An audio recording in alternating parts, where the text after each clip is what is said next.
So I'll just say that we're kicking off LCLC 53, the virtual portion of this year's February 2026 program here with this panel on on the T2 stream with new perspectives on Jack Spicer. And I'm going to hand it over now to Dan Benjamin, who is the chair of our panel. Dan, take it away. All right, well, thanks so much to you and to everyone at Louisville, to Ken um, for sending out the Zoom links. Um, I'm excited to be joined by David Grundy, Eli Didier, and Lisa Hollenbach for this conversation. Um, I know we're coming from around the country and world, so it's nice to be able to gather together virtually.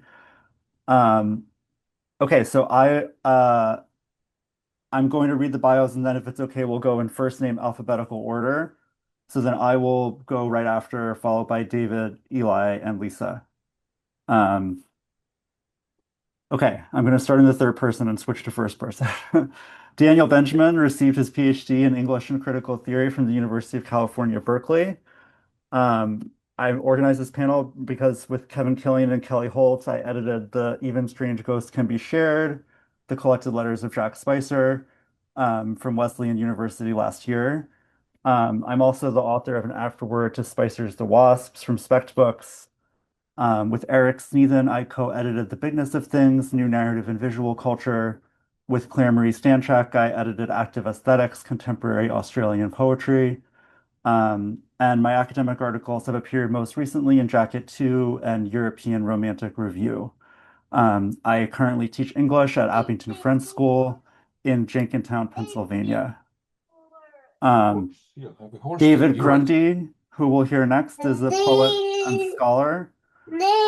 Um, David is the author of the critical books uh, A Black Arts Poetry Machine, Amiri Baraka and the Umbra Poets from Bloomsbury in 2019, and Never by Itself Alone, Queer Poetry in Boston and San Francisco, 1944 to the Present, from Oxford in 2024. A True Account from the 87 Press, a book of poetry, and Present Continuous from Paminar, a book of lyric essays. And David is also the co-editor with Laurie Shire of the selected poems of Calvin C. Herndon from Wesleyan in 2023.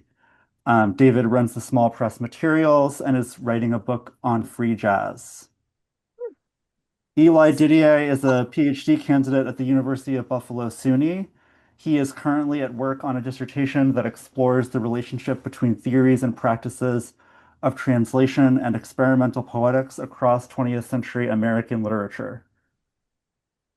And Lisa Hollenbach is Associate Professor of English at Oklahoma State University. She is the author of Poetry FM, American Poetry and Radio Counterculture, University of Iowa Press 2023, and articles on poetry, radio, and sound culture published in American Literature, Modernism, Modernity, um, Chicago Review, the Oxford Handbook of Radio and Podcasting, and the Oxford Handbook of 20th Century Literature. She splits her time between Stillwater, Oklahoma, and Milwaukee, Wisconsin. Okay, so my talk is called Jack Spicer's Poetics of Correspondence. I'm actually going to put a link to a handout in the chat now, which I hope works. Okay.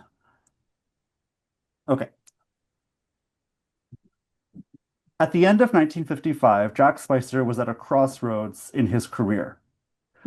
11 years had passed since his 1944 arrival in Berkeley and the subsequent advent of the Berkeley Renaissance, when Spicer, Robin Blazer, and Robert Duncan saw themselves as a gay band remaking literature.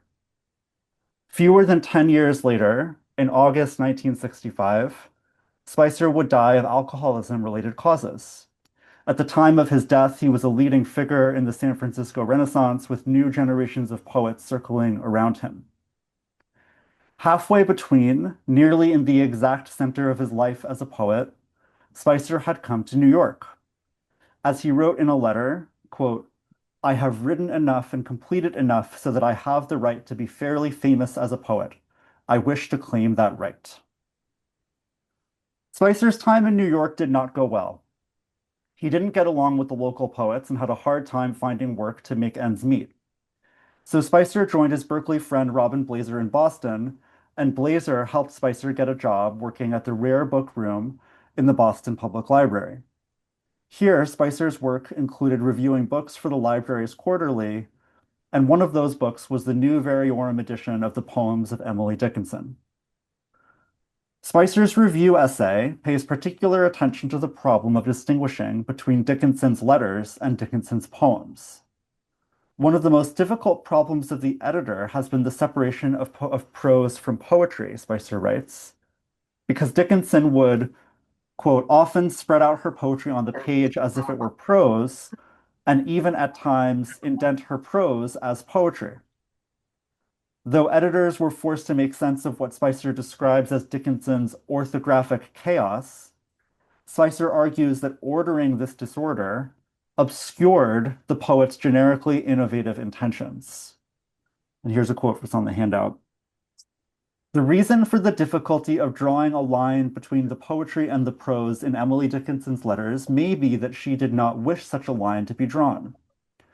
If large portions of her correspondence are considered not as mere letters, and indeed they seldom communicate information or have much to do with the person to whom they were written, but as experiments in a heightened prose combined with poetry, a new approach to both her letters and her poetry opens up. Spicer's description of letters that are experiments in a heightened prose combined with poetry does much to explain his own work and the importance of Spicer's letters in his larger oeuvre. Spicer's letters shine light on his life and contexts, but many of them also have as much reason to be classed with his poetic works as the texts in his volumes of collected and uncollected poetry. Spicer frequently included letters that were unmistakably part of his book manuscripts. That practice is inaugurated with Spicer's first book after Lorca, which he began composing at the time that he was studying Dickinson's letter poems. Intermittently throughout the book, we read letters from Jack to Lorca on the differences between poetry and prose, the translation of reality into language, and the necessary loneliness of poetry. Why put forward these statements in letters?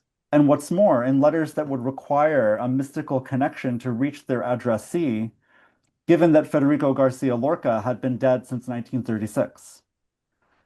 The letters to Lorca are magical acts of conjuring. In an apocryphal introduction, Lorca writes that Spicer's letters are, quote, letters one poet writes to another, not in any effort to communicate with him, but rather as a young man whispers his secrets to a scarecrow, knowing that his young lady is in the distance listening. Lorca's introduction echoes Spicer's description of Dickinson's letters, which seldom communicate information or have much to do with the person to whom they were written. But of course, even the scarecrow in this case only exists through a mystical contact with occult forces that Spicer later terms dictation. In a 1955 letter to Joanne Lowe, Spicer writes, "You can only communicate with another human being by a miracle, and you have to wait patiently for miracles and believe in them a little too." It would take a miracle for real connection to happen between Jack and Lorca. And that's perhaps why in one of his letters, Jack famously prefers correspondence to connection. Things do not connect, Spicer writes. They correspond. Even these letters. They correspond with something, I don't know what, that you have written, perhaps as unapparently as that lemon corresponds to this piece of seaweed, and in turn, some future poet will write something which corresponds to them. That is how we dead men write to each other. Correspondence depends not on the actual ability to communicate, but on the difference and distance between objects. Spicer's correspondences are indeed sometimes infelicitous and impractical, and that's part of what brings charge and excitement to his poetry and his letters. Yet Spicer's letters are also often filled with a more practical kind of magic, creating real forms of connection. He sends words of hope and courage to younger writers, exhorting them to believe in themselves and in their art. Spicer, in turn, asks his closest friends to give him courage to believe in him. He writes with tenderness and vulnerability to lovers and would-be lovers who he wished were close by. He writes in genuine admiration to literary idols. He writes to acquaintances to ask for help finding a job. As documents, Spicer's letters offer many sociological and historical insights about the contexts of poetry, art, and queer community. Many of Spicer's letters function as well almost as serial poems, referring back to previous letters and gesturing toward writing that is to come. Spicer almost immediately viewed his letters to James Alexander as a poetic project, presenting them to the informal workshops that he organized with fellow poets, then describing that presentation in the letters. Similarly, Spicer writes to Alan Joyce, I hope you show other people these letters I write you.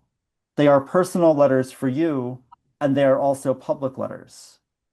I measure their success by how well I can succeed in being deeply personal and deeply public at the same time, like my poems. Spicer's words here echo Frank O'Hara's personism, which imagined putting a poem between two persons instead of two pages. Poems and letters do the same thing on the fault line of the deeply personal and the deeply public, reaching out to one person, but also reaching out to the world. Spicer develops his first extended serial text in his letters to Graham McIntosh, his former student at the California School of Fine Arts.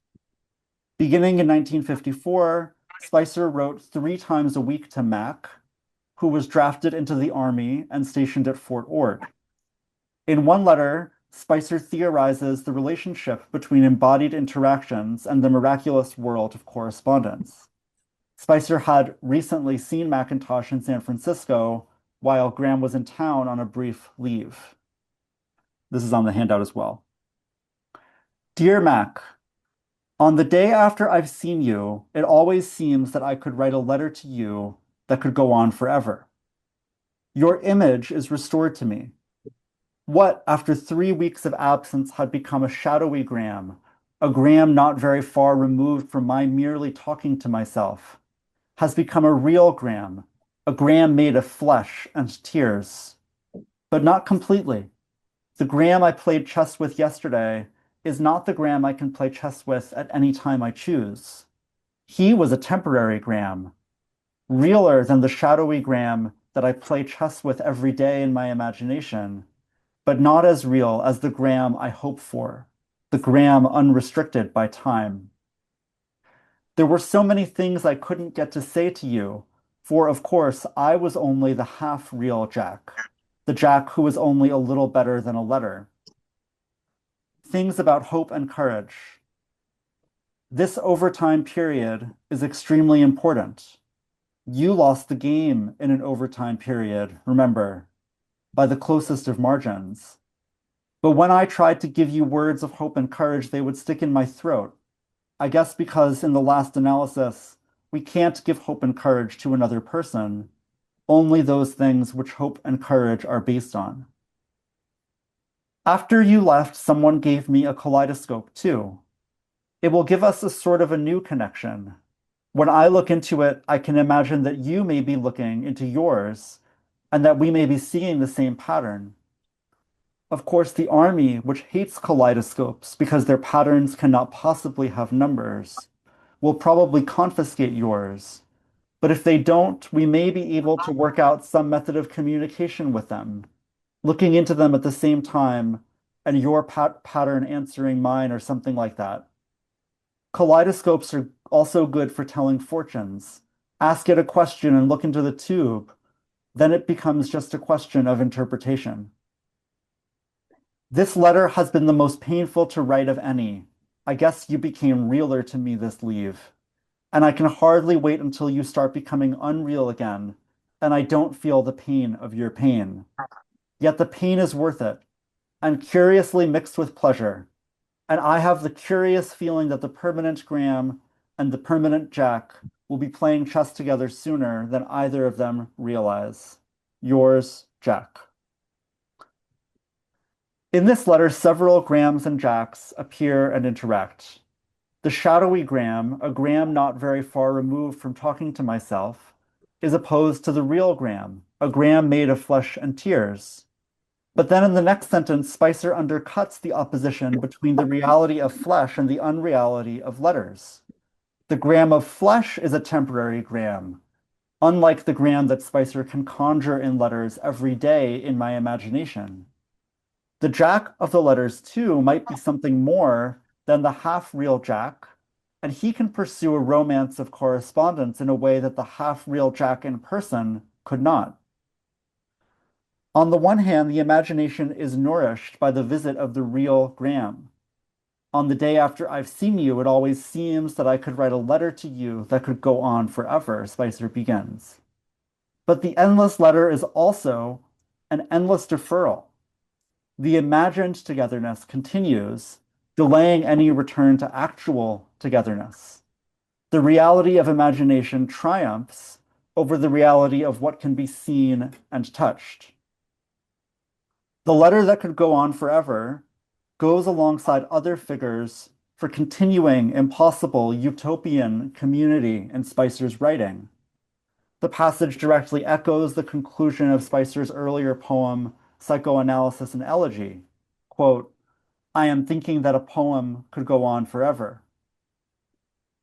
Along similar lines, Spicer later imagines an endless stream of unfaithful translators of his After Lorca poems, writing to Robin Blazer, what I am trying to do is establish a tradition. We can continue the thread into a textbook of poetry and its figures of the city that collects its ghosts, the city that we create in our bar talk or in our fuss and fury. In all of these instances, writing calls into being a form of relation that cannot be in the real world, or that cannot be yet. But with belief in miracles, and with hope and with courage, what we can't give to another person, but what defines our ability to share anything at all with them, we can look beyond the limited presence of one letter or one body. Okay, thank you. And I'm going to turn it over now to David. Hi everyone. So my paper is called From One Martian to Another, Stephen Jonas and Jack Spicer, or Correspondence, Conspiracy and Crime, Jack Spicer, Stephen Jonas and Arthur Rambo in the Dead Letter Office. In 1955, during his unhappy sojourn as a librarian in Boston, the poet Jack Spicer met the poet Stephen Jonas. By the mid-50s, Jonas was a part of Boston's queer bohemia and its nascent poetic avant-garde, a mentor to the younger poets of the so-called occult school of Boston, John Wieners, Ed Marshall, and Joe Dunn, with whom, minus Marshall, Spicer and Robin Blazer produced the 1956 one-shot known as the Boston Newsletter. After Spicer returned to San Francisco, and as he developed the epistolary poetics of Admonitions and After Lorca, Jonas bombarded him with letters and poems, some of them sent from jail after he was incarcerated for defrauding mail order book and record clubs. Each poet dedicated at least 3 poems to the other.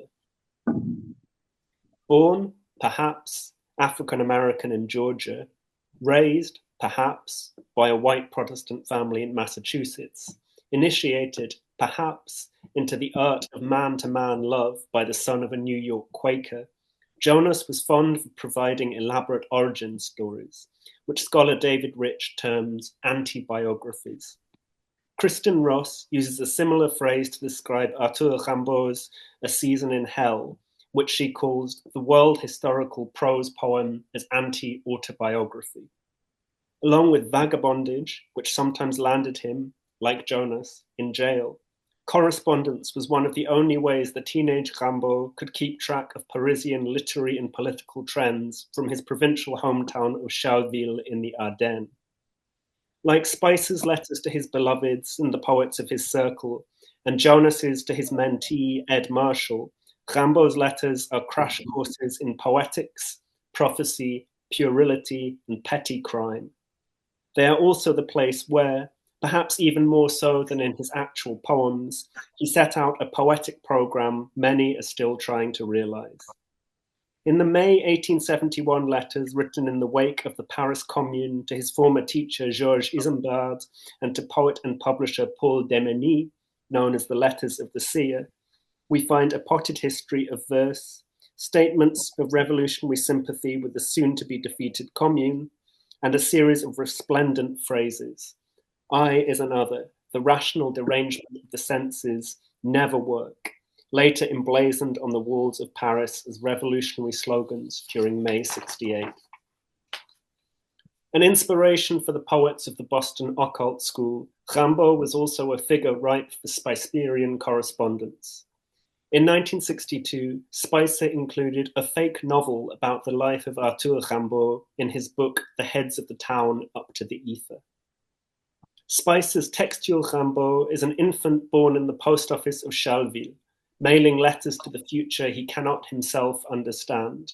Quote, he could not imagine what letters were for, or numbers. He could not imagine a whole world.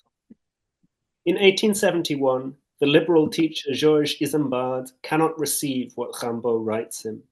Even as he helps him out with money, retrieves him from jail when he runs away from home, he finds Rimbaud's writing scatological, is offended by its political imprecations. In Spicer's novel, The Dead Letter Officer, with shades of Rimbaud's correspondence, the teacher Isambard, the publisher Paul Demeny, and the civil servant Ernest Delahaye, takes a census of Rimbaud. Census is not that far from censor. Mathilde Verlaine famously destroyed poetry and correspondence from Rimbaud to her husband. All this crap about being human, writes Spicer in his 1957 poem For Steve Jonas, who is in jail for defrauding a book club. Like Spicer and Jonas, the anarchist Rimbaud opposes the hypocrisy of liberal humanism. In Rimbaud's poems, disgust is inseparable from utopianism. Bodies become streams of shit and oozing fluid, both as a way of satirizing the provincial petty bourgeoisie and as an institution of entirely new forms of poetry, of society, of identity. In jail, Jonas wrote streams of poems on rolls of toilet paper, mailed to Spicer and subsequently preserved in the pages of a copy of Reader's Digest. Along with numerous other writings on scraps of paper and cigarette packets, they can currently be found in Spicer's papers at UC Berkeley. Around the same time, San Francisco poet and one-time object of Spicer's romantic obsession, Bob Kaufman, wrote a beautiful series of jail poems. I am not me, writes Kaufman, echoing Rimbaud. I want to sit opposite every prisoner in every hole. Noises of pain reach my own hurt. I become part of someone forever. Wild accents of criminals are sweeter to me than hum of cops. Jonas, too, understood his predicament as poetic. But whereas Kaufman's poems are elegant, contained, Jonas's rant and rave, a tendency, if anything, exacerbated by the condensation required by the toilet paper square. Poems condensed to capitalized screams, like someone yelling conspiratorially in a bar, but in the form of haikus and epigrams. On toilet paper, poetry becomes a kind of excrement. A couple of years later, Amiri Baraka wrote on toilet paper to Allen Ginsberg at the Beat Hotel to ask if he was for real. Ginsberg replied on toilet paper and said yes, but he was tired of being Allen Ginsberg. Around the same time, Baraka also corresponded with a young African-American poet incarcerated in Rahway Jail named Harold Carrington, to whom he had been introduced by a fellow inmate, Ray Bremser. In 1961, prison censors at Rahway seized an issue of Baraka and Diane de Prima's The Floating Bear, mailed to Carrington, and containing queer texts by Baraka and William Burroughs that they judged obscene, spurring the magazine's infamous prosecution. Carrington died of an overdose shortly after his release from jail in 1964. The Floating Bear was acquitted, but in 1967, Baraka would find himself again in jail during the Newark riots, sentenced for his political agitation and his words at his trial for 3 poems used in evidence against him. Another story opens up here, one in which writing from jail, another kind of dead letter office, and from other carceral spaces like asylums, becomes one of the ways that the new American poetry circulated. We might think, too, of the jail letters and poems of the Black Panthers and other activists, of George Jackson's prison letters, Soledad Brother, which Jean Genet in his introduction termed a poem, of the poetry of Assata Shakur, Erica Huggins, and Etheridge Knight, of Sellers Tisdale's anthology of poems from Attica. During their journeys across France, Belgium, and England, Rimbaud and Paul Verlaine, ex-communards and notorious queers, were monitored by government spies. Likewise, during the period in which Spicer and Jonas corresponded, the correspondence and publications of Black and queer activists were monitored by the state. Queer publications like One and The Ladder passed around like contraband. In a letter to Gerrit Lansing, Jonas notes that cops had come round and confiscated his physique magazines. When we think of the letter as poem of a Spicerian poetics of correspondence, we might reflect that the reader of the letter is not just the addressee, nor the open-ended utopian reader of the future, but also the government censor, the FBI, prison authorities reading in. This might be a future avenue in which to develop our idea of Spicer's epistolary poetics. Daniel's edition of Spicer's letters marks the completion of a loving, multi-person, decades-long project of collecting Spicer's written traces. Jonas's textual record is messier. Much of his work is still uncollected. Some of it is unfinished, overspilling its bounds, but never quite reaching coherence or completion. Increasingly, it's marred by the same conspiratorial, sometimes violently anti-Semitic thinking and Poundian economic theories which characterizes his correspondence with Spicer. It's hard to know what to do with or make of the multiple folders of Jonas's unpublished work in the Spicer archives, photos of which sit on my hard drive. Perhaps to collect it is to function like the prison censor or government spy, looking for evidence, for example, of Jonas's queerness, not as route to punishment, but as evidence of exemplary deviance, or contradictory lesson to be learned from, at once infuriating and tragic. After all, as we know from Spicer, things do not connect, they correspond. Rimbaud burst upon me like a bombshell when I was 15, Spicer claimed. Yet Spicer also claimed that inside every Rimbaud was a ready-made dead letter officer. The anarchist Rimbaud, transformed by the Paris Commune, swapped poetry in the Commune for commerce and colonialism and died at 37. Unlike Rimbaud, Spicer and Jonas wrote to the end, but lapsed into varying degrees of conspiratorial bitterness and, too, died young. Spicer at 40, Jonas, who consistently obscured his birth date, around 49. For Jonas, Spicer and Rimbaud alike, poetry was both too much and not enough. The letters of a seer arguably sketch out a poetics that Rimbaud's poems, any poems, could never quite live up to. In that sense, they are open-ended. The future, the whole world they imagine, or could not imagine, has still not come. The correspondences between Jonas and Spicer, their poems, their letters, and in turn the textual ménage à trois with Rimbaud, are contradictory in a way that can't be resolved. But what remains still contains flashes of love, flashes of insight, of the social contradictions people are forced to live through, and which they try to make sense of, to challenge, and to write their way out of. To love each other, by letter, from alien worlds. for all their faults, and without any of the recuperative, sentimental pity or piety they each despised, perhaps in these correspondences we can love these dead poets too. Thanks.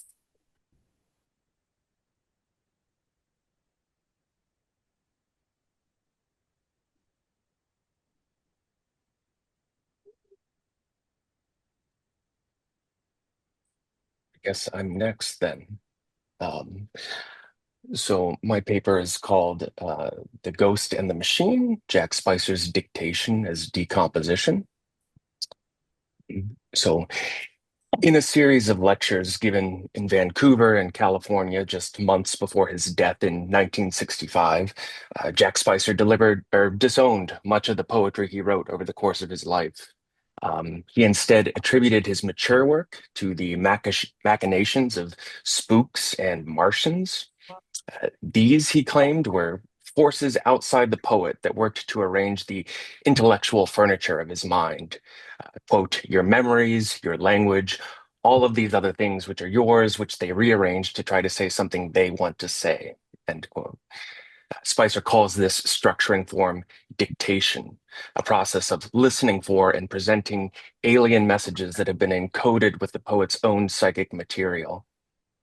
Dictation places poetic agency not with the poet, but with the Martians. Being a poet, according to Spicer, means emptying yourself as a vessel, an evacuation of identity, personality, and authorial intention. This runs counter to earlier modernist writers' dismissal of organic form and emphasis on technique and technical knowledge in poetry. For writers like T.S. Eliot, poems are constructed objects which foreground the process of their making, and thus at the same time their maker. Spicer, however, does not reduce the conception of art to a history of formal technique. The poet must instead resist the urge to impose their own aesthetic sensibilities onto a received poem. Poets' abilities are rerouted toward a mode of receptivity and reconciliation. The point is that you're not the thing which is broadcasting, says Spicer. You're the receiver. Dictation thus occupies a space between human and non-human forces and produces two conflicting senses. In one sense, dictation takes on a seance-like quality, where the poet vessel hosts an invading consciousness. In another, somewhat opposite direction, dictation also emphasizes the poet's mechanical reproduction and relay of messages, like a radio transmitting from beyond. It's important, however, not to see this as a divide in Spicer's work between desiring subjectivity and material body. In After Lorca, which announces the shift away from Spicer's one-night stand poems toward his mature work, these essences are one and the same. Corpus becomes the palimpsestic body upon which subjective desire is inscribed. This intellectualization of longing reframes the primary function of poetry as a material channel and phatic mode. Spicer's theorization of his poetics is often contradictory and deliberately provocative. He places himself at odds with notions of creative self-expression and the liberation discourses in identity politics that emerged during the 1960s, especially in Berkeley, California, where Spicer studied and worked as a research linguist. In opposition to romantic or confessional poets, but also earlier modernists whom he sees as precursors, Spicer argues that all poetry is dictated from the outside, a place of pure exteriority and non-human alterity. This outside is not the poet's inheritance of T.S. Eliot's tradition, what Spicer calls, quote, an historical patchwork that generates the most soupy static that you can possibly have, but the concurrent event of poetry that defies rational linear time. As Spicer explains, quote, this is how, or that is how we dead men write to each other.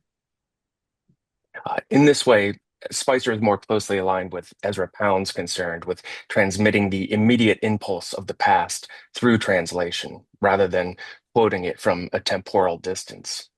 Spicerian tradition, at least according to Daniel Katz, means, quote, a preferably endless multilingual network of continual textual appropriation, reappropriation, and misappropriation, for which translation provides one important model. In this way, Spicer extends earlier modernist experiments with constraint, seriality, and permutation, imagining a liberating form of post-human subjectivity through algorithmic thinking. At the same time, he also anticipates our present, where large language models highlight the problems of delineating between expressive, reflective writing and the real-time manipulation of symbols according to a vector of probability relations. Spicer's ideas regarding dictation can be understood within the social context of McCarthyism and Cold War paranoia, with its pressure for cultural homogeneity that gripped the United States during the 1950s. Peter Gizzi, for example, demonstrates how Spicer's understanding of dictation manifests an underlying fear that the enemy has already invaded from elsewhere, and that innocent-looking American citizens are the unwitting hosts to a parasitical alien culture. There's no way for anyone to know whether he's telling the truth. Moreover, Avery Slater calls attention to the fact that this is also a period of post-automation poetics informed by computer science experiments with computation's linguistic processing powers, from machine translation to early AI. In short, the historical moment during which Spicer is writing very much resembles our own precarious moment. Yet in his second Vancouver lecture, Spicer asserts, somewhat frustratingly, that he is, quote, interested in being a conveyor of messages, whether they're the truth or not. There's no reason to suppose that a message necessarily, because it's conveyed from an outside source to a poet, is true, end quote. Spicer thus echoes Aristotle here in understanding the value of art not in its truth function, but as a form of catharsis. His indifference to mimetic truth or fidelity allows the translations and mistranslations in After Lorca to operate as a means of revising, of transvaluing, of escaping the dead past. In addition to his personal friendships with Robert Duncan and Robin Blazer, and his close association with the San Francisco Renaissance of the 1950s and 1960s, Spicer established correspondence and community with other gay writers like Whitman, Lorca, and Arthur Rimbaud through a practice of poetic reference, allusion, and misquotation. Significantly, though, he also traces a genealogy of dictation and reception back to William Butler Yeats, and particularly his wife Bertha Georgia Yeats's practice of automatic writing. Yeats documented Georgie's psychography in what later became A Vision, a book-length study of poetry, mystical philosophy, history, and astrology. Yeats, like Spicer, was no stranger to the occult. Other commentators have already highlighted the importance of the idea of the occult in relation to Spicer's sexuality, given a social and historical context that largely viewed his homosexuality as deviant behavior. The occult then is concerned with something hidden and unseen, a facet of reality inaccessible, except to those practiced in certain ways of seeing. And Spicer's poetic vocabulary oscillates easily between sex and politics. Yeats, however, had a different relationship with the occult. In his introduction to A Vision, Yeats describes a host of unknown writers who spoke to him through his wife's automatic writing, not only to give him metaphors for his poetry, but who also created a system of symbolism strange to my wife and to myself. This included, quote, a series of geometrical symbols, which they put in an order that answered the question in my essay, Per Amica Silentia Lunae in 1918, as to whether some prophet could not prick upon the calendar the birth of a Napoleon or Christ, end quote. Yeats presents poetry here not merely as aesthetic expression, but grants it a prophetic authority, where history and philosophy conform with the laws of poetic imagination. His description of automatic writing in A Vision paralleled André Breton's earlier definition of surrealism, psychic automatism in its pure state, by which one proposes to express the actual functioning of thought, dictated by thought in the absence of any control exercised by reason, exempt from any aesthetic or moral concern. However, while this mode of composition mirrors the surrealist embrace of unfiltered thought, Yeats suggests that the forces guiding his automatic writing, through his wife, deliberately withheld full clarity. Quote, a system of symbolism strange to my wife and to myself certainly awaited expression, and when I asked how long that would take, I was told years, end quote.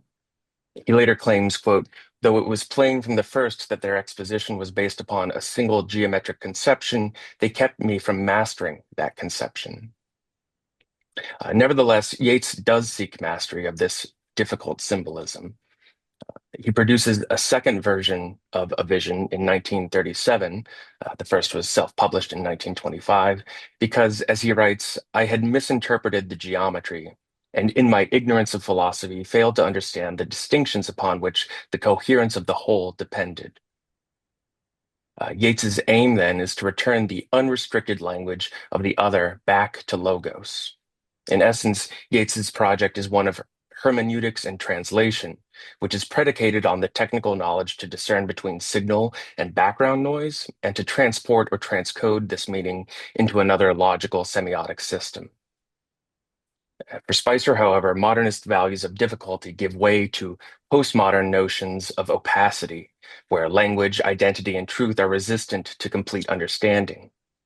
What interests Spicer is not logos, but rather a mishearing of the low-ghost, a figure of noise that redirects attention back to the medium or communicative channel itself. Translation, with its implication of equivalence and completion, would violate the open, serial, and extendable structure Spicer hopes to enact in After Lorca. This logic of continual extension helps to explain why Spicer abandons a project of translation in After Lorca. In a practical sense, translation is an attempt to overcome and negate the untranslatable, to negate alterity. Noise, in its obstruction to giving information, produces a kind of autonomy that resists closure, since noise can never be entirely circumscribed or controlled. The spectral recurrence of the logos, those apparitions and misidentifications of equivalence created by communicative noise, allows Spicer a phatic mode of contact with the dead so that they might be sustained and revoiced through aesthetic form into the future. In a forged introduction to After Lorca, Garcia Lorca, quote unquote, addresses the reader directly and dispenses immediately with the pretense that these poems are translations in the strict traditional sense. Quote, even in the most literal of them, Mr. Spicer seems to derive pleasure in inserting or substituting one or two words which completely change the mood and often the meaning of the poems as I had written it. More often, he takes one of my poems and adjoins to half of it another half of his own, giving rather the effect of an unwilling centaur. Modesty forbids me to speculate which end of the animal is mine. Spicer's centaur, his hybrid or pseudo-translations, calls explicit attention to poetic interference and blurs the boundary between Federico Garcia Lorca and Jack Spicer, who acts as Lorca's interlocutor throughout After Lorca. The I who speaks in the introduction acts as a synthesis, a unification of consciousness. And yet I is neither individual nor personal. Rather, the singular I operates as a generative principle, producing individuals and persons through its manifestations in the world. In this way, language both fixes the limits of sense and transcends those limits in the same movement. After Lorca becomes what Gilles Deleuze calls an impersonal and pre-individual transcendental field, which cannot be determined as that of a consciousness. What needs to be stressed here is the movement from subjects to textual bodies. The body is not first and foremost an agent or actor, and to become one, it must suffer a restriction of its possibilities. In other words, the attribution of agency is a reduction of complexity. Portmanteau, represented by the centaur of Spicer Lorca, is not only the embodiment of paradox, nonsense, and incongruity, but the evacuation of identity. When identity is dispersed in this way, the human subject can no longer be taken for granted as the pre-existing entity located behind and speaking through language, and interpretive depth can no longer disclose true poetic meanings. The idea of human agency retreats in After Lorca, and sense is instead constituted at the level of its visible arrangements. In such a framework, sense does not function as a stable predicate or inherent property waiting to be extracted from individual elements. Rather, it arises as an event, an emergent configuration that appears only when the relations among elements coalesce in a particular moment of perception. Spicer writes, quote, "The poem is a collage of the real," end quote, where meaning is grasped as an event internal to the textual body rather than a platonic divide between the visible and the intelligible. After Lorca should thus be read as a paradox, the way Deleuze understands it, quote, "that which destroys good sense as the only direction, but is also that which destroys common sense as the assignation of fixed identities," end quote. The paradox of language as pure event evades the present moment because it is simultaneously a past that receives the action of the idea and a future always becoming, which eludes this action. Language, swept away in the simultaneous movement toward past and future, but never pausing in the present, blurs the boundaries of identity through an evacuation of the word. This dissolution of stable identity also unsettles the very conditions of transmission. Media technology and media discourse, in particular the notion of mass communication, has an irreducible spectral dimension. Yet all media of transmission requires a material channel, and the characteristic of every material channel is that beyond and against the information it carries, it produces noise and nonsense. Once authority is displaced from a singular tradition-bound source to a dispersed field of circulating copies, the very process of transmission becomes increasingly unstable. This instability is not merely a secondary effect of circulation, but a structural condition of mediation itself. As messages proliferate across imperfect channels, their meanings are shaped, distorted, and reconstituted by the very material forms that enable their movement. The poem then is not exempt from this dynamic, but emerges within it, a body mediated by the technological possibilities of its time. Mediality is the general condition within which, under specific circumstances, something like poetry can take shape.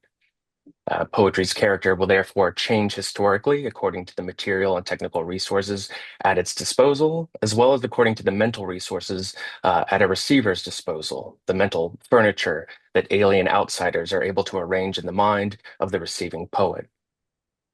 And because the message must pass through the contingent and shifting furniture of the receiver's mind, the transmission becomes increasingly susceptible to forces that exceed intention or control. According to Spicer, quote, "It has to do with messages, but they come through awfully unclear, and you don't really know when you're even delivering them, whether the person you send the telegram to is going to sock you in the eye or give you a quarter tip." Turning toward his own poetics, Spicer reframes inspiration not as a message to be interpreted, but as an encounter with what exceeds or disrupts interpretation.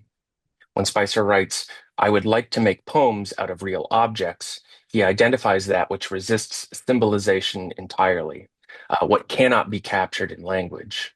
By invoking real objects as poetic material, Spicer gestures toward this zone of inassimilable remainder, what presses against language from the outside, disrupting its structures precisely because it cannot be translated into them. Real objects resist the shaping and organizing structures and categories of language, the furniture of the conscious intellect.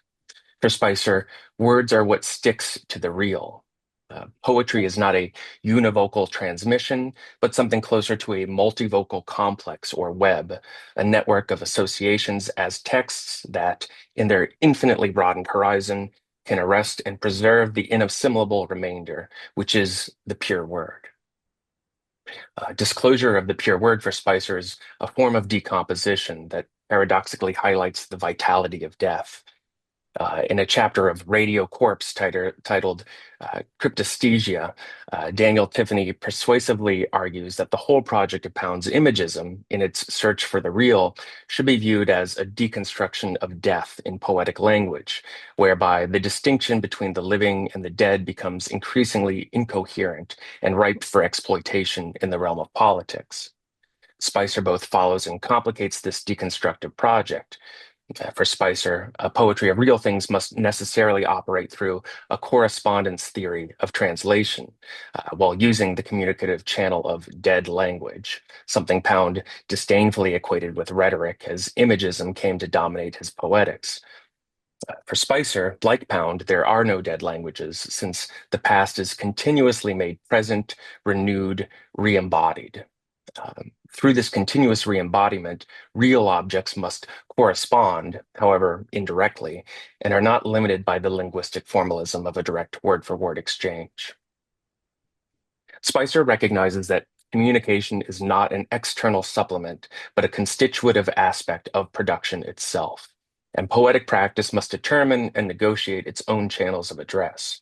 Because noise prevents a message from closing upon a single, final meaning, it forces communication into a relational mode, one that unfolds through shifting attachments and provisional linkages. In After Lorca, Spicer writes, quote, "My poems have an audience. All this is to explain why I dedicate each of our poems to someone," end quote. The poetry reading becomes an event not only for negotiating a poem's sense with an audience, but also for the dramatic performance of potential voices over and against a unified personal voice. Spicer describes a process of rereading his own poems to try to understand them. Quote, "I try to figure them out because I figure the poem is giving a message to me as well as to other people.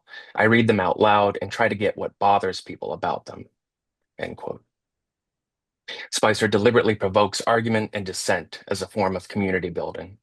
In a telling moment during one of his lectures, when an audience of students and English professors seemed reluctant to challenge his assertion that the emphasis on poetic craft taught at universities was, quote, "just a bunch of hog shit," Spicer implores them, "Won't somebody argue with me?" For Spicer, this staging of community and conflict is what gives poetry its proper shape. Dictation, exactly because it moves out of the authorized and hermetic discourse of translation, emphasizes the inhuman alterity of language, which holds open a space for poetry into the future through its own interference. And I'll stop there. Thanks.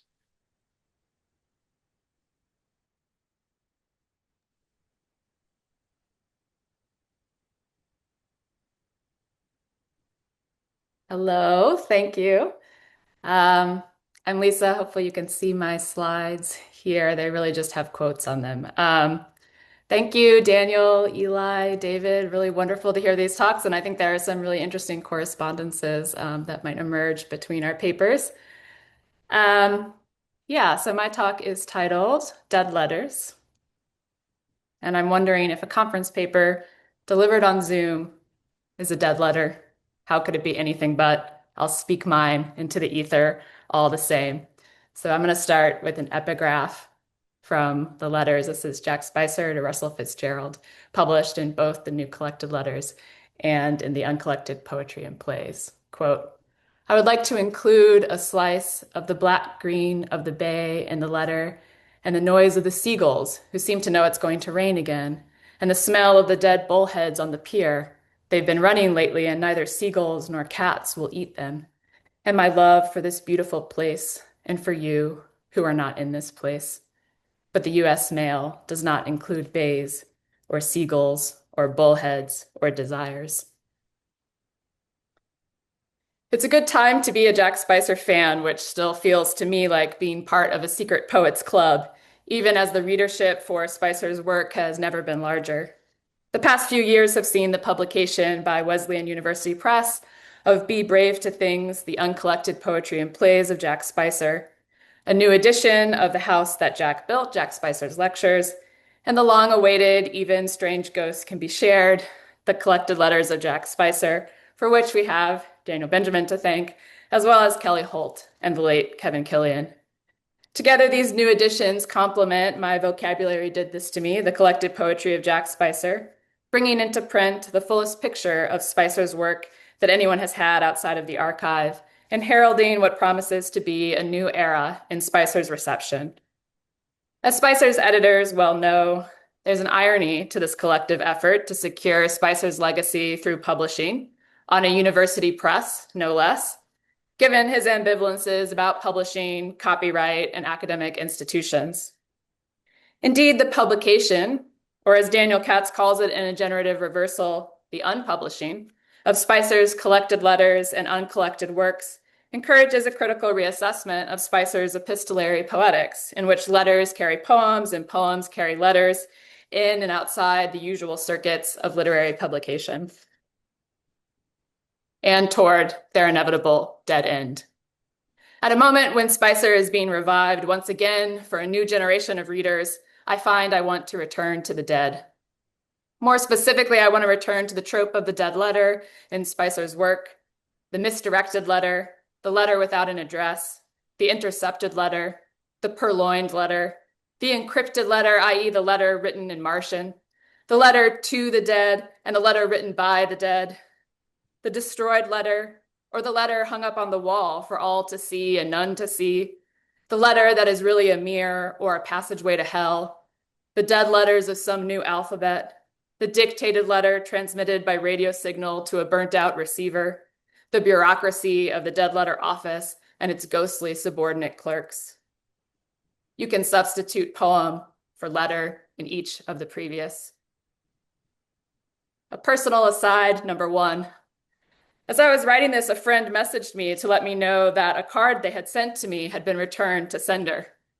I am currently haunting a temporary rental far from those that I love, so it feels right that no post officer can find me. My friend messages a photo of the card's postage stamp commemorating the moon landing. Quote, "Please enjoy this glittering astronaut," they write. "They found their way out into space and back home again, but not to you in the meantime," end quote. I send back a picture of one of Spicer's letters to James Alexander, published in both the collected poems and the collected letters, in which Spicer writes, quote, "The letters, poems, kisses are directed by a fantastically inefficient system up to the place where poetry comes from, and then back down again to the person whose poetry or letters or love was meant to receive it. It is a lot different from airmail." Personal aside number 2. When Daniel emailed me to ask if I'd considered joining a paper on Spicer at Louisville, my email client erroneously flagged it as spam, and I only discovered it months later in the dead letter office of my junk email folder. In Spicer's work, the trope of the dead letter arrives from the 19th century by way of Emily Dickinson, Herman Melville, Edgar Allan Poe, and Arthur Rimbaud, and appears most prominently in the context of Spicer's epistolary books, starting with After Lorca and Admonitions, and carrying over to the Heads of the Town up to the Ether. Like the trope of the poet as a counterpunching radio, the dead letter and the associated figure of the dead letter office correspond with Spicer's theory of dictation, the serial poem, and the poetry as correspondence. As several people have already quoted today, things do not connect, they correspond, Spicer writes, in the now famous line from After Lorca.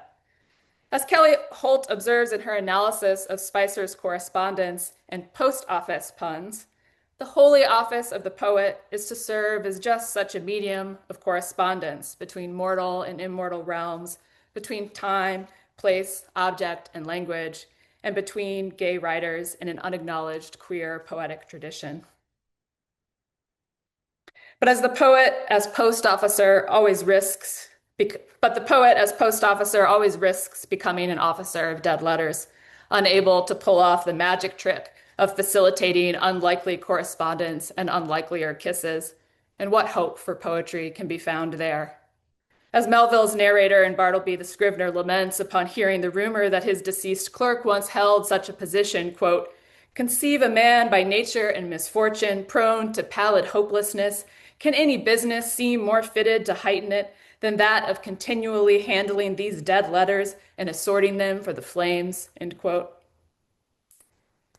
In Book 2 of Heads of the Town Up to the Ether, titled A Fake Novel About the Life of Arthur Rimbaud, Spicer conceives of a different sort of man, an adolescent boy, really, who would have taken up the business of burning letters with a violent Dada enthusiasm. Arthur Rimbaud, we're told, was born in the post office and wrote poetry at its base. All post offices in the empire, French and American, are bases of colonial state power, the racial logics of which neither Rimbaud, nor Spicer for that matter, could escape. But Spicer's Rimbaud invents a new language, and a poetry not for anybody. He could not imagine what letters were for or numbers. He could not imagine a whole word. What are letters, alphabetic and correspondent, for, if not to communicate? What are these signs liberated from meaning? The dead letter office was in another part of the building, we're told, but the authorities that conceive to separate l'enfant terrible from the death at their heart do not know that, as another poem chapter in the fake novel states, inside every Rimbaud was a ready-made dead letter officer. Who really mailed the letter? Who stole the signs? Inside every poet, then, a Rimbaud stealing signs like bases, stealing letters like bases, catching ghosts alive with a sharpshooter's eye, giving away his youth and poetry like love letters to be stolen or burnt with all the rest, just like the real Rimbaud's letters to Verlaine, destroyed by who else? A jealous wife. Dear X, I love you more than anyone could ever do. Signed, Y. Can expressions of queer love survive the flames of impersonality? But sentiment is not to the point, Spicer writes later. A dead letter is there because it has no longer real addresses and therefore reaches no point. Or does it? Quote, a dead letter is exactly as if someone received it. As if someone received it, the counterfactual of the past subjunctive perhaps projects a future interior in which someone, some future poet perhaps, God forbid, some biographer or English professor will have received it. And received it as something to steal, quote, as in the gold in an earring, quote, as in a blank check. I'll come back to these stolen treasures. But first, back to the letters, the real letters resurrected from the dead letter office of Spicer's archive and published as if someone received them, as if we, perhaps even more than their original addressees, might receive them now. The collected letters testify to Spicer's real life and real relationships, loving and generous and demanding and desperate and vitriolic as they were, a record of what Daniel Benjamin, citing Lauren Berlant, describes as the, quote, spiky kinships that characterize counternormative affective infrastructures, including those modes of ambivalent relation created in the harrowing context of mid-century gay life. The dead letter haunts this published correspondence too, not as a figure opposed to real correspondence in real life, but bound up with both. Reading through the collected letters, on the lookout for dead letters, I find them, and here again is a list. Letters from Spicer's archive that exist in draft form only, or copies of letters, the originals of which have been lost. Letters expressing frustration, sometimes mockingly, sometimes angrily, about the silence on the other end of the receiver, quote, one can't go on addressing a ghost, end quote. Letters seeking teaching positions or other work, many of which apparently failed to achieve their ends. Letters to literary editors and agents seeking publishing opportunities or publicity, many of which apparently failed to achieve their ends. Letters of despair that verge on suicide notes, but nonetheless testified to Spicer's determination to make a life, to make poetry. Letters about the impossibility of any two or more people connecting across distances, both far and incredibly close, and the magic of when it works. Letters about dead relationships or letters that arrive like assassins to end one. Letters about poems that may or may not be dead on arrival and that anyway don't appear in the collected letters. Letters that are poems intended for no one, not even the poet. Letters to university officials and letters to the editors of newspapers, open letters to the Mattachine Society, etc., all records of Spicer's political activism that might seem counterposed to the mystical work of poetry, but which, in a certain light, could be read as their own kind of dead letters. Letters in which the address is triangulated or widely disseminated, whether it be by way of an address to a censor, postal, or military, quote, perhaps General Wright is receiving these letters and keeping them for himself, end quote, or an address to someone's beloved, quote, doesn't Jim ever tell you to tell me hello, end quote, or an address to the larger poetry community, quote, I hope you show other people these letters I write you. They are personal letters for you, and they are also public letters, end quote. Or an address to literary immortality or future biographers and scholars, quote, may any professor who reads to his class from my collected letters die of a loathsome skin disease. And the last letter in the volume, another dead letter, a dead letter to God by way of Sister Mary Norbert Corte, quote, I wish that God would come to me like he would come to you sometimes. Tracing the dead letter through the collected letters, what I find is the business of living. Spicer's quest to survive in precarious conditions so that he can make a life of poetry. This must have felt like its own impossible to achieve magic trick. Because it's not exactly true, as Spicer wrote of Emily Dickinson's letters, that the letters, quote, seldom communicate information or have much to do with the person to whom they are written, end quote. Spicer's letters, like Dickinson's, are, yes, experiments in a heightened prose combined with poetry, and therefore letters to immortality, as Dickinson would have it, or to the dead, which are the same thing. But they are also, and the same is true of Dickinson's letters, mere letters, full of the ephemeral detritus of life and relationships, and the work, often hard, lonely work, of finding work, and food, and drink, and sex, and love. Quote, if you know anybody in New York who would be able to help, who would be helpful to me economically or spiritually, or for that matter, sexually, please let me know, and please let them know. If these are dead letters, they break my heart. A postscript. Earlier, I cited the ending of Bartleby the Scrivener, in which Melville's narrator reports the rumor that, quote, Bartleby had been a subordinate clerk in the dead letter office at Washington, from which he had been suddenly removed by a change in administration. Perhaps the new administration required Bartleby to sign a loyalty oath, and he simply preferred not to. The narrator imagines the hopelessness the Scrivener must have felt in encountering the detritus of these dead letters. Quote, sometimes, from out the folded paper, the pale clerk takes a ring. The finger it was meant for perhaps molders in the grave. Or a banknote sent in swiftest charity, he whom it would relieve nor eats nor hungers any more.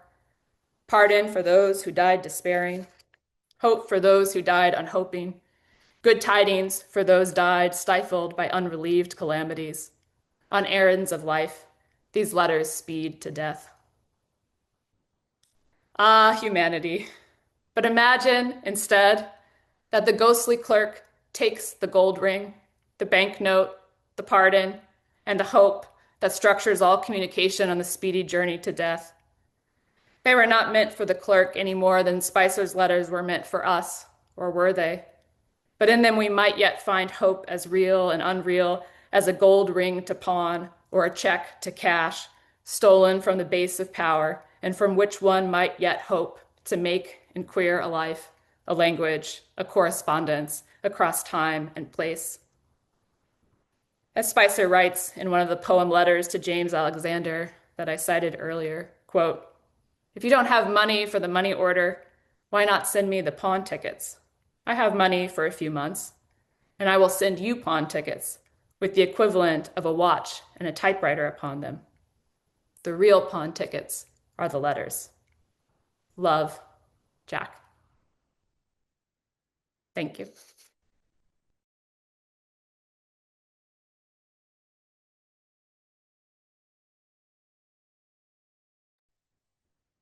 Thank you, Lisa, David, Eli. That was all so wonderful. Um, I'm tempted just to ask the first question. It's just kind of an observation. Um, the way you put it, Lisa, about the future interior of reception.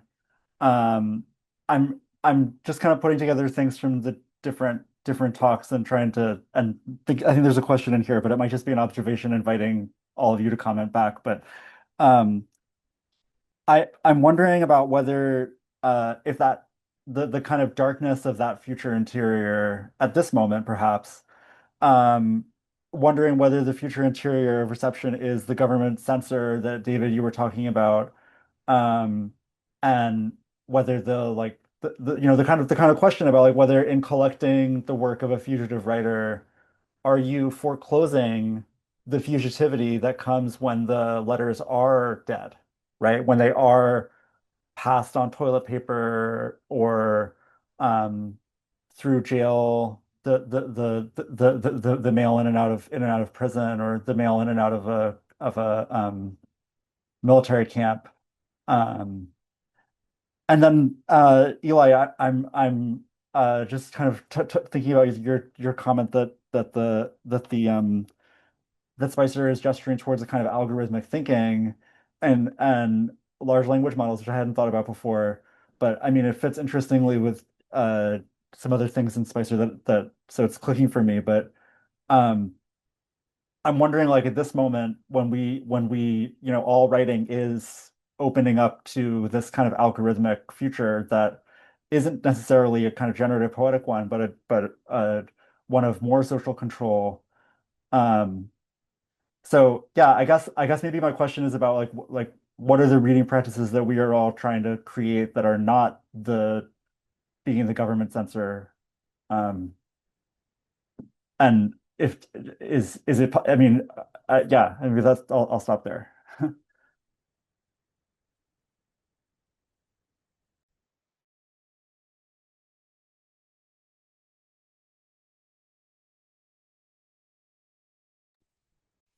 I can have a go at saying something. I guess it sort of goes both ways in a sense.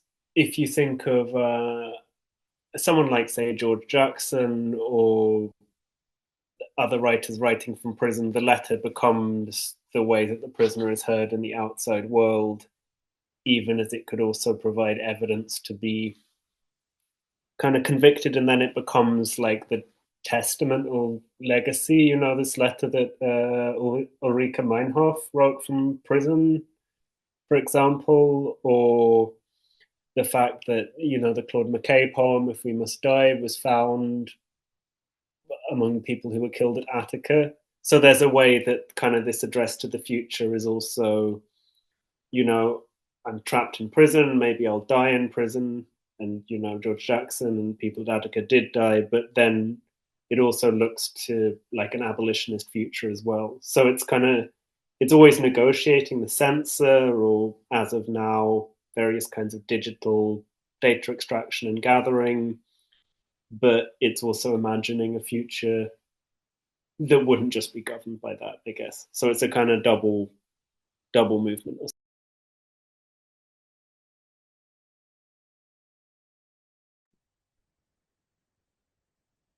Yeah, it's a good question, Daniel. I like David's answer, but I guess one thing I think of is that, well, first of all, while we still live under the censor, it feels important to me to always feel the presence of the censor, and that's something that I feel I get from Spicer quite a lot. Um, and was so interesting to see in the collected letters how conscious he always is of that third, whether it is quite literally a censor writing to friends and lovers who are on military bases, or whether he's thinking in more general terms about a kind of censorious culture more broadly. So that presence there reminds me to always feel its presence in my own moment as well. And yeah, I'm also trying to think through this AI question, which is like, yeah, what happens when all of these texts get fed into these large language models? But I guess also I wanted to come back to something that David said in his talk too about trying to resist also the desire to present this material as evidence of something, as a critic, to see that I may be like looking through these letters for evidence of what? Um, of queerness. I mean, one needs not look very far for Spicer, of course, but how do we conceive of this work as evidence, and how might we let it also escape that evidentiary function to project some other kind of future? I don't know. That feels like a lame response, but or not very well thought out response. But to me, this is the kind of key question that's raised, especially by publishing. Um, work like Spicer's, the letters of Spicer's, which, yeah, seem somehow bound for the archive, but also bound for the ghosts and for the future. Okay, I'll be quiet now. And just to add to that, I guess I'm thinking of kind of like opacity as a political strategy as well. To become illegible to the censor that polices the boundaries of sense and nonsense, right? That wants everything to become fluent, to become frictionless, to become fungible, right? To become resistant to that is, I think, a form of non-identity. Daniel, I'd be curious to hear you reflect on this question as an editor also. Yeah, just when you were just talking, Eli, I was thinking about my attempt to resist opacity, right, and trying to make everything as transparent as possible, right? My work, basically insisting on tethering everything to a biographical or historical detail, right? That's in some way the work of like a kind of literary history that editing letters requires you to do, like finding like when was this person born and when did they die? Where was this published? Um, so I was thinking about that when you were speaking, Eli, earlier, just about how we um about how Spicer's writing so often is about resisting the material. And yet in editing this book, I've had to kind of tether it to the material. Um, I think for me, what has been powerful is, like you say, like finding different modes of political strategy that come through the writing, whether that's through Spicer's loyalty oath resistance or through even just trying to, thinking about what am I pushing past the government censor that gets to Graham McIntosh, which you cited, Lisa. So, but yes, I think I feel that real tension. I also think that, another kind of discovery is just how frequently Spicer did actually seek East Coast publication, right? And so, it's, I think, accurate to say that um, the irony is a little bit feels a little less strong to me with the full archive, just because of how often Spicer actually, I think that his joking about a professor reading his collected letters is a joke that he really is creating. He wants it to be. He wants a professor to read his collected letters, and he got his wish, right? I mean, he's getting his wish. He's getting his this imagined text is existing. And I think that's something else that I was just thinking about. Just, I started with Dickinson, and David, you gave us the really helpful Rambeau connections more deeply. Um, and Eli, you mentioned this as well, just how much Spicer is looking back to the 19th century um, in his understanding of what he's doing as a writer. Um, and uh, I'm not sure if that kind of excuses my actions as an editor. I've been fixing him, but it feels like it is already present in the work, that it desires this kind of canonization. He's seeking canonization so intently, even while he's also troubling what it means to be canonical.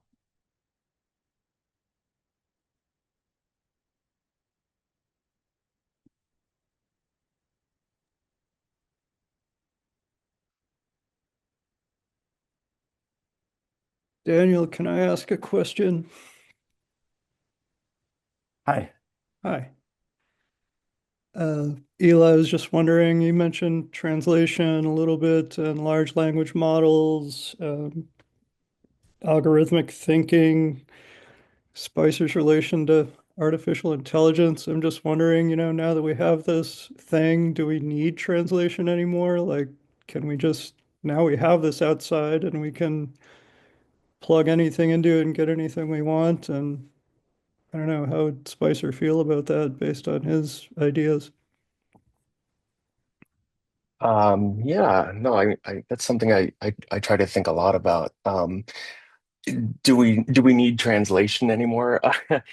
Um, Yeah, I mean, I think so. I think the case is maybe hard to make now, but I think machine translation is one that privileges a kind of optimization, right? Again, this kind of quick, frictionless sort of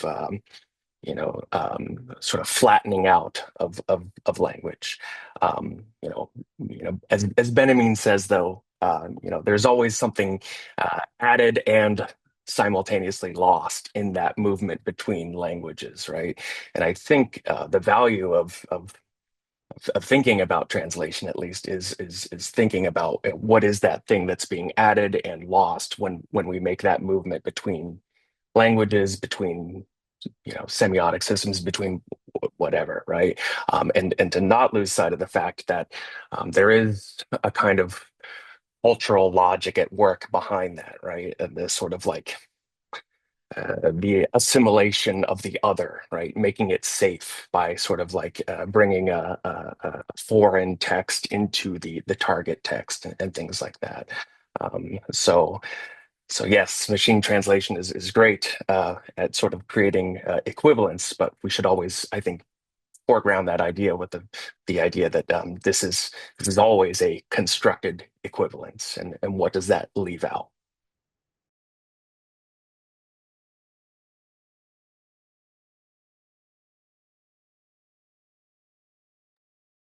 Thank you. I mean, obviously that was intended as a loaded question, so I appreciate it.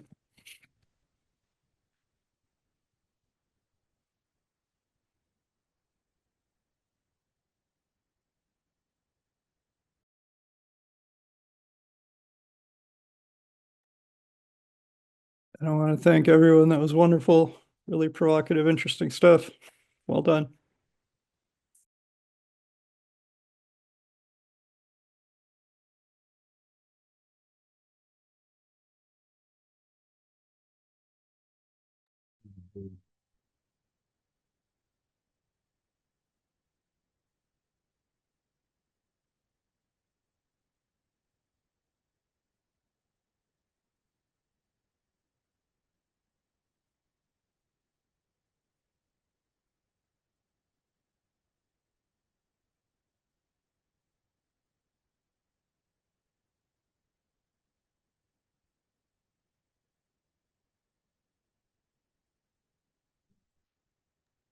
David, I'm wondering if I think you probably read Jonas's letters to Spicer more deeply than anyone. I wonder what if you just you can share like what's in that one-sided correspondence. I mean we've been in touch that we've both tried to track down Spicer's letters to Jonas and without success. And maybe they just didn't exist in that in the way that Jonas's did. So I'm wondering what you found there and if you want to share a bit with us. Well, it's mainly from what I remember, it's kind of poems.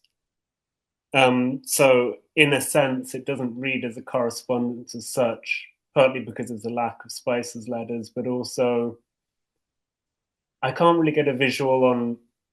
I guess the envelopes would have been pretty big. I'm not quite sure how this was done exactly, or even if maybe they were kind of passed on through messengers, because people were going back and forth between Boston and San Francisco. So, I mean, I've only just thought of this. Maybe some of them weren't even sent as letters. I don't know. Um, so then maybe that becomes, this is totally speculative, but then maybe that becomes a kind of new category. If you give something for someone, it's kind of a letter, but you're not distributing it through the postal service, but through these informal networks. So maybe, I mean, there's lots of poems. Lots of them are kind of handwritten. It's quite hard to read his handwriting. Some of them are typed up. My own photos, I think, are not necessarily in correct order. So that again, there's another difficulty in looking through them. Maybe someone someday will edit an uncollected Stephen Jonas, if that's a thing that anyone would want to do. But it's an interesting kind of problem that can't necessarily be solved.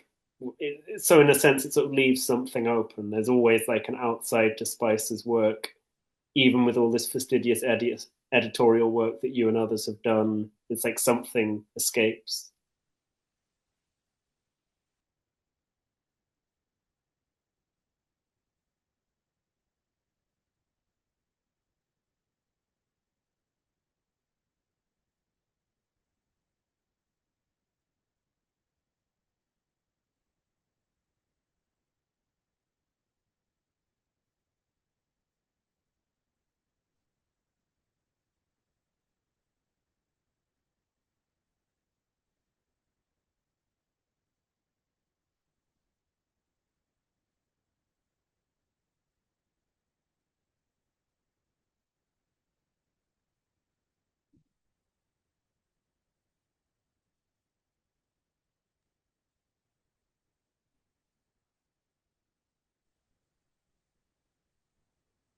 That notion of fugitivity makes me think, Daniel, of the letter that you cited about the letter that can go on forever. And maybe I'd be curious, Daniel, to hear you reflect a little bit more about how this notion of fugitivity might relate to the serial poem or to this, yeah, to this image of the letter that goes on forever. I'm also thinking about like an endlessly, a toilet roll that's just like endlessly unfurling and could just like keep being written on. But yeah, any thoughts about the letter that could go on forever? Yeah, I mean, I think in that letter to Macintosh, I think that Spicer is, um, I mean, I think it's love. I think it's love in that letter. It's love. It's love that goes both in, a kind of communication that continues beyond a physical limit, um, but also beyond the physical limit of actually being together. Um, so I think, I mean, I think that the Spicer's more impersonal, more rejections of the real, those moments. It's interesting to me how they're always couched through the language of a physical material connection. Um, so the letter that goes on forever, I think, isn't only deferral. It isn't only not a love that can't be, but it's also a love that is that through the kind of imperfect performance of everyday life or everyday connection can gesture to something that maybe can't yet be or maybe wants to be. Um, but because it's through the performance of language that other kind of being gets gestured to, I think that the performance is making it happen.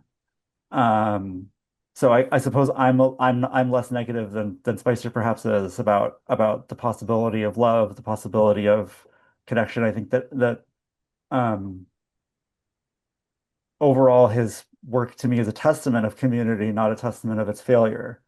Um, I mean, other readers have read differently. Um, and I mean, we haven't really talked about this, but I think, with Jonas and with Spicer, the Spicer's bigotries and negativity, um, they're part of what I think is an obstacle to publishing Jonas, and an obstacle in some ways to publishing Spicer, right? It's just grappling with those elements of his personality and of his writing. To me, that makes the attempt that is at something utopian more powerful because it's more real for engaging with these challenges. Um, I don't know. That's where I leave it. I agree. Thanks.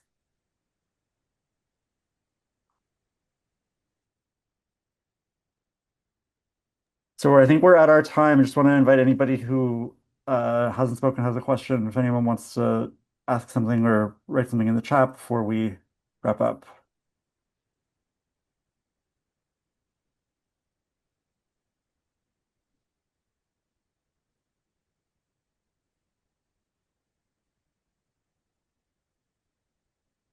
Well, thank you so much, everybody, for being here. And David, Eli, Lisa, thank you for your wonderful talks. Really appreciate this conversation. So thanks so much. As director of the conference, let me say it was wonderful to kick off with such a vibrant panel with, I think at times 14, 15 people in it. So well done by the Jack Spicer critical community here. Hopefully we'll see you guys again in person or online. Thanks so much.